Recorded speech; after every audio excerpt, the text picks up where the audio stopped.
Important سوال یہ ہے، دنیا کہتی ہے انسان سب ایک سے، ہم بھی کہتے ہیں جب انسان سب ایک سے تو اب تمہارے لیے پتھر بھی سب ایک سے، کیوں جاتے ہو 3.5 پونے 4 لاکھ روپے وہاں لگا کے چومنے کے لیے؟ یہیں بتیرے پڑے چوم لو۔ حجر اسود بھی پتھر، مینا میں جو لگا وہ بھی پتھر، دونوں پتھر۔ شریعت کہتی ہے اس کو چومو، اس کو مارو۔ سبحان اللہ۔ حجر اسود کو کہتی ہے شریعت اس کو چومو، اور مینا میں کہتی ہے اس کو مارو۔ میری تقریر کا دوسرا سوال یہ ہے، اس کو چومتے کیوں ہیں، اس کو مارتے کیوں ہیں؟ آؤ، جس نبی کا میلاد ہے، دنیاوی بچے پیدا ہوتے ہیں 2 کنڈیشن میں، یا تو روتے ہوئے یا رلاتے ہوئے۔ جن کے بچے روتے نہیں ان کے گھر والے رونے شروع کر دیتے ہیں۔ کیا بات ہے کہ بچے نے گندا پانی تو نہیں پی لیا، کیا بچہ بے ہوش تو نہیں ہے، یا بچہ بیمار تو نہیں ہے؟ اگر بچہ نہیں روتا تو اس کے پریجن چنتت ہو جاتے ہیں، ٹینشن میں آ جاتے ہیں۔ اگر بچہ نہیں روتا تو گھر والے رونا شروع کر دیتے ہیں۔ اے لوگوں، بچے 2 کنڈیشن میں پیدا ہوتے ہیں، یا تو روتے ہوئے یا رلاتے ہوئے۔ آمینہ کے لال آئے تو مسکراتے ہوئے آئے۔ سبحان اللہ، سبحان اللہ۔ جن کا میلاد ہم منا رہے ہیں وہ نبی اس روئے زمین پر آئے تو اس وقت میں آئے جبکہ لوگ ظلم و زیادتی کر رہے تھے، لوگ بے شمار خداؤں کی عبادتیں کر رہے تھے۔ اس وقت میں آئے جبکہ لوگ اپنی بیٹیاں کو زندہ دبا رہے تھے، یہاں تک کہ کوئی ماں اگر اپنی بیٹی، اکلوتی بیٹی کو پال پوس کے بڑا کر لیتی، لوگ اس کی بیٹی کو لے جاتے اور اعلان کاٹ دیا کرتے اور کہتے تھے مزہ آ گیا، مستی آ گئی۔ لیکن ایسی پوزیشن میں جس ماں کی بچی کو کاٹا گیا، اس ماں نے اپنے دامن کو پھیلا کے اللہ کی بارگاہ میں عطا کی بھیک مانگی۔ اے اللہ، بے کسوں کا کس چاہیے، اے اللہ بے بسوں کا بس چاہیے، اے اللہ غریبوں کا غمخوار چاہیے، اے پروردگار بے کسوں کے کس کو بھیج دے، اے اللہ اس آخری پیغمبر کو بھیج دے جو اس ظلم کو مٹائے گا۔ اللہ اکبر۔ ایسی نازک پوزیشن میں اللہ نے آمینہ کے آنگن میں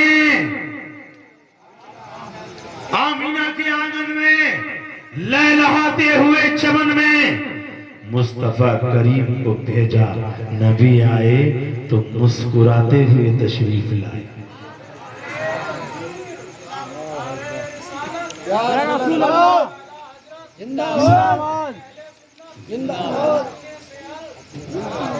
بات سمجھ میں آ رہی؟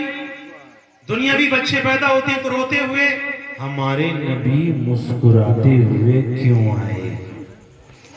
پہلا سوال، نبی ایک اتنی قبروں میں کیسے آتے جاتے ہیں؟ دوسرا سوال، ایک پتھر کو چومتے کیوں ہیں؟ دوسرے پتھر کو مارتے کیوں ہیں؟ تیسرا سوال، نبی دنیاوی بچے پیدا ہوتے تو روتے ہوئے، ہمارے نبی مسکراتے ہوئے کیوں پیدا ہوئے؟ بات سمجھ میں آ رہی ہے آپ کو؟ یہ بات میں اس لیے بتا رہا ہوں، جلسہ پوری رات چلتا ہے، صبح کو پوچھتے ہیں بھئی علماء اکرام نے کیا بتایا، تو ہماری قوم کہتے تھے امام صاحب جانے، بھئیہ پڑھے لکھے لوگ جانے پڑے۔ ارے امام صاحب تو پہلے بھی جانتے تھے، باہر سے تو اس لیے بلوائے تھے کہ تمہیں بھی کچھ سکھایا جائے، ہے نا؟ برا مت ماننا کوئی، کیونکہ ایسا ہو چکا ہے۔ ایک جلسے میں کسی کا نام تھا اسلام، اب مولانا کو نہیں پتا کہ اس کا نام ہے، بھئیے کا جو پیچھے بیٹھا ہے۔ مولانا بولے ہمارا اسلام بہت پیچھے ہے، تو اس نے سوچا یار مولانا سے رشتہ داری تو نہ کوئی، بیچارہ اٹھ کے بیچ میں آ کے بیٹھ گیا۔ تقریر کے درمیان بڑے افسوس کے ساتھ بولے ہمارا اسلام بہت پیچھے ہے۔ اس نے کہا یار ابا نے رشتہ تو نہ لگا دیا کہ کبھی رشتے کی بات کر لیا۔ مولانا بڑے چنتت ہے، اٹھ کر آیا بیچارہ، سب سے آگے آگے بیٹھ گیا۔ تقریر ختم کرتے ہوئے لاسٹ میں سلام سے پہلے بولے بڑا افسوس ہے، ہمارا اسلام بہت پیچھے۔ کھڑے ہو کے بولا مولانا آپ کہاں بیٹھوں؟ بیچ پیچھے تھا، بیچ میں آ گیا، بیچ میں سے آگے آ گیا، اب تو گراؤنڈ ختم، اسٹیج کی باری ہے، اب کہاں بیٹھوں؟ مولانا بولے بھئی تیری بات نہیں چل رہی، مذہب اسلام کی بات چل رہی ہے، اسلام کے ماننے والوں کی بات چل رہی ہے، بہت پیچھے کی بات چل رہی ہے۔ تو کبھی تم میں سے کوئی ایسا نہ ہو کہ کوئی دل پہ نہ لے جائے۔ سمجھ میں تو آ رہی نا؟ تقریر کا مطلب ہوتا ہے دین سیکھنا۔ جس طرح سے کوئی پڑھاتا ہے اپنی کلاس کو، ایسے عالم کی ڈیوٹی ہوتی ہے کہ وہ جنتا تک اسلام کے پیغام پہنچائے۔ 3 سوال سمجھ میں آ گئے۔ نبی ایک اتنی قبروں میں کیسے پاکستان میں ہے کہ ہندوستان میں ہے؟ ہمارے درمیان تو 40 دن کے چلے والے کہتے ہیں نبی تو ایک ہے، تمہارے جلسے میں جائیں گے کہ عراق کے جلسے میں جائیں گے کہ مراد آباد کے جلسے میں جائیں گے؟ ہم نے کہہ دی او بےہودے، تجھے جلسے دکھائی دے رہے، قبریں دکھائی نہیں دی، اتنی قبروں میں کیسے آ جاتے ہیں؟ 3 سوال ہوتے ہیں، تیسرا سوال نبی کی گواہی کے لیے ہے۔ تو یہ 3 سوال میرے ہو چکے ہیں، اتنی قبروں میں کیسے نبی آتے جاتے ہیں؟ دوسرا سوال، ایک پتھر کو چوما کیوں جاتا ہے اور دوسرے پتھر کو مینا میں مارا کیوں جاتا ہے؟ تیسرا سوال میرا، ساری دنیا کے بچے روتے ہوئے پیدا ہوتے ہیں، آمینہ کی لال مسکراتے ہوئے کیوں تشریف لائے؟ چوتھا سوال میرا یہ ہے کہ پیغمبر اسلام کو اللہ نے معراج کے لیے بلایا، ام ہانی کے مکان پہ نبی جلوہ گر، جبریل میرے حبیب کو میری بارگاہ میں لاؤ۔ جبریل پلک چھپکنے جنت سے قندیل اٹھایا، لالٹین، اپنی بھاشا میں بولو تو پہلے چلتے تھے نہیں لالٹین، لالٹین اٹھایا، جنت سے نور ہی لالٹین تھا۔ اللہ نے فرمایا جبریل وہیں رکھ دو، میں نے اپنے حبیب کو 70,000 پردوں میں ڈھانپ کر کے بھیجا ہے، جاؤ میرے حبیب کے رخسار سے ایک پردہ اٹھا دینا، روشنی ہو گئی۔ جس نبی کا میلاد منا رہے ہو اس نبی کی پاور دیکھو، اللہ فرماتا ہے لالٹین وہیں رکھ دو، لالٹین کی ضرورت نہیں، ایک پردہ اٹھا دینا، روشنی ہو جائے گی۔ شام کا وقت تھا، بوندیں ٹپک رہی تھی، بارش کی بدلی کا ماحول تھا، چماسا کہہ لیجئے، چماسے کا وقت تھا، گئے تو قندیل کو وہیں رکھا، آئے ام ہانی کے مکان پر نبی جلوہ فرما ہے، اب نبی سو رہے ہیں، ظاہراً نبی سوتے ہیں، دل جاگتا ہے، جبریل امین کھڑے ہیں، ہاتھ باندھ کے کھڑے ہیں، اللہ بیدار کیسے کروں تیرے حبیب کو، آواز دے کے اٹھاؤں تو بے ادبی نہ ہو جائے، ہاتھ پکڑ کے اٹھاؤں بے ادبی نہ ہو جائے، کتنا بڑا مقام ہمارے اور آپ کے نبی کا۔ لوگ کہتے ہیں جبریل پڑھاتے تھے، ابے جبریل پڑھاتے تو آواز دے کے اٹھا لیتے، شاگرد کو اٹھانے کا حق ہے، لیکن ادب کے ساتھ کھڑے۔ معلوم ہوا جبریل استاذ نہیں ہے، جبریل مصطفیٰ کے در کے غلام ہیں، جبریل امین مصطفیٰ کے در کے غلام۔ کہا اللہ کیسے بیدار کروں؟ اے اللہ تیرے حبیب کی شان میں گستاخی نہ ہو جائے، آواز دے کے اٹھاؤں تو بے ادبی نہ ہو جائے۔ راوی لکھتے ہیں جبریل امین نے اپنے پلکوں کو نبی کی ایڑیوں سے تلووں سے ٹچ کیا، جبریل امین نے اپنے پلکوں کو نبی کی ایڑیوں سے ٹچ کیا، نبی بیدار ہوئے۔ اور شاعر کہتا کتنا بلند میرے نبی کا مقام ہے، کتنا بلند میرے نبی کا مقام ہے کہ جبریل جیسا اعلیٰ فرشتہ غلام ہے، اور منکر نکیر پوچھیں گے قبر میں جس گھڑی، آقا کہیں گے چھوڑ دو میرا غلام ہے، سبحان اللہ، آقا کہیں گے چھوڑ دو میرا غلام ہے، کیونکہ نبی قبر میں تشریف لائیں گے۔ تیسرا سوال میرے مصطفیٰ کے لیے ہوگا، اس وقت میں مصطفیٰ کریم فرمائیں گے چھوڑ دو میرا غلام ہے۔ یہ مقام مصطفیٰ ہے، اللہ نے کیا شان عطا فرمائی، رب چاہتا تو ڈائریکٹ بلوا لیتا، حبیب آ جاؤ، جبریل کی کوئی ضرورت نہیں تھی، آ جاتے، لیکن اندر کی بات بتاؤں، نبی کو تو بلوایا، جبریل کے ہاتھوں بلوا لیا، وہ بھی معراج تک گئے، لیکن کچھ لوگ کہتے ہیں نبی مر کے مٹی میں مل گئے، معاذ اللہ۔ اب بات سنو، نبی کو فرمایا، جبریل کو فرمایا جبریل میرے حبیب کو میری بارگاہ میں لے کے آؤ۔ اب آدم سے کہا آدم تم مسجد اقصی آ جاؤ، عیسیٰ تم مسجد اقصی آؤ، ابراہیم مسجد اقصی اے اے ثانی آدم نو تم بھی مسجد اقصی آؤ کیوں؟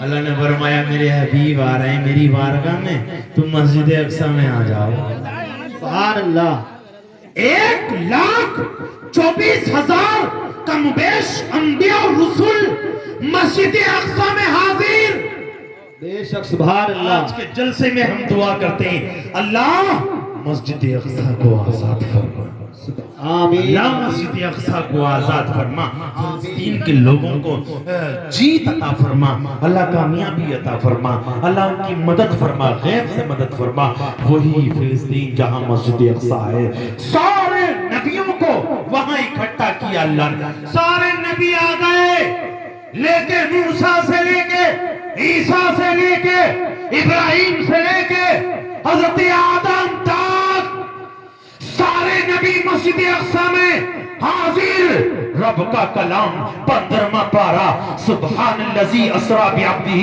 لیلا من المسجد الحرام الى المسجد الاقصی پاک ہے وہ ذات جو لے گئی رات و رات مسجد حرام سے مسجد اقصی تک اللہ اکبر اے لوگوں بتانا یہ چاہتا ہوں جو لوگ ہمارے نبی کے لیے انگلی اٹھاتے ہیں کہ تم جلوس کیوں نکالتے ہو نبی تو مر گئے معاذ اللہ ارے ہمارے نبی تو بہت بڑی بات ان کے صدقے میں جو پرچارک آئے تھے 1,24,000 ابھی وہ بھی زندہ ہیں وہ زندہ نہ ہوتے تو مسجد اقصی میں نبی کے پیچھے نماز ادا نہ کرتے کیا بات ہے گویا معلوم ہوا مسجد اقصی میں نماز پڑھنے کے لیے سارے نبیوں کو اکٹھا فرما لیا میرے رب نے فرمایا جبریل میرے حبیب کو لے کر کے آؤ اب ایک بات میں بتاؤں کوئی نیتا آ جائے بڑا نیتا آ جائے چاہے کتنا بھی بڑا دنیاوی بڑا نیتا ہو چاہے دلوں کا نیتا ہو چاہے کمینوں کا نیتا ہو چاہے کسی کا بھی نیتا ہو جب نیتا آتا ہے پولیس بھی جاتے ہیں ہوم گارڈیا بھی جاتے ہیں داروغہ جی بھی جاتے ہیں ایس او جی بھی جاتے ہیں ڈی ایم صاحب بھی جاتے ہیں کلکٹر صاحب بھی جاتے ہیں یہیں تک محدود نہیں نعرہ تکبیر نعرہ رسالت شاعر ملک ہندوستان شان عرب مراد آبادی شاعر ملک ہندوستان شان عرب مراد آبادی سب جاتے ہیں لیکن جب نیتا آ جائے تو پھر نیتا جی کے ساتھ سب نہیں جاتے ہیں ہم گھاٹیا رہ جاتے ہیں پولیس والے رہ جاتے ہیں داروغہ بھی رہ جاتے ہیں بڑے بڑے 3 اسٹار بڑے بڑے اسٹار جاتے ہیں لیکن وہاں جانے کے بعد جب صدر کی باری آتی ہے تو وہاں صرف اے ڈی جی رہ جاتے ہیں پھر وہاں سے بھی آگے کوئی نہیں جاتا پھر انہی کا اسٹاف ہوتا ہے میرے نبی کو بلایا اللہ نے معراج کے لیے بلایا تو موسیٰ کو بھی بلا لیا ابراہیم کو بھی بلا لیا حضرت آدم سے لے کے پیغمبر آخر الزمان تک 1,24,000 کا مبیش انبیاء اور رسول کو بلوایا اور بلوانے کے بعد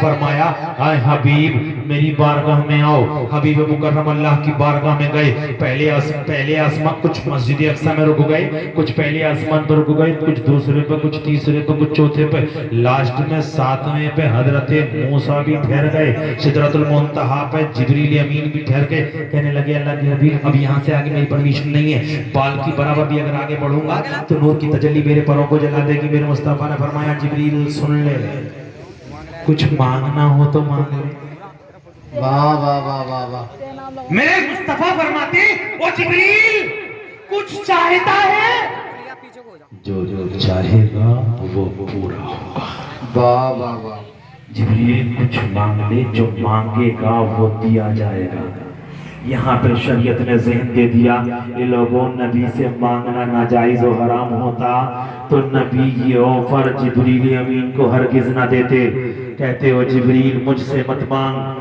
جزاک اللہ امام صاحب کو ترس آیا امام صاحب کو ترس آیا پر بستی والے جو ہے کہ نام منہ دیکھ کے فیصلہ تو نہیں کرنا ہے نواز تو دیا ہے ماشاءاللہ کافی نوازا ہے لیکن بات بھی سمجھ میں آ رہی کہ نہیں جہاں میں لے جانا چاہ رہا ہوں وہ بات سمجھ میں آ رہی